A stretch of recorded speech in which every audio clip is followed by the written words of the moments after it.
वली अल्लाह दे मरदे नाही ते करदे पर्दा पोशी की होया जे दुनिया उतों टुर के नाल खामोशी। नादरीन, इस वक्त हम मौजूद हैं दरबार आलिया बाबा मोहम्मद फ़कीर अल मरूफ चंबे वाली सरकार पलवाल शरीफ में। आप को दिखा रहे हैं पलवाल शरीफ से ये मनाजर। दरबार आलिया बाबा मोहम्मद फ़कीर अल मरूफ चंबे वाली सरकार, जिन्होंने बहुत अरसा पहले चरिंद परिंद के लिए तकरीबन 101 के करीब छप्पड़ बनाए, जिन्हें आप मिनी डैम भी कह सकते हैं, जिनसे आज तक हज़ारों अफराद के अलावा जानवर चरिंद परिंद पानी पीकर ज़िंदगी को गुजार रहे हैं।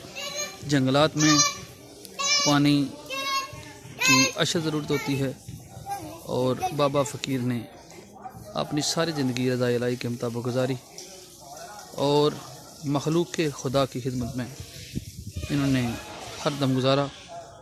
इस वक्त हम आपको दिखा रहे हैं उनके दरबार के लाइव मनाज़र।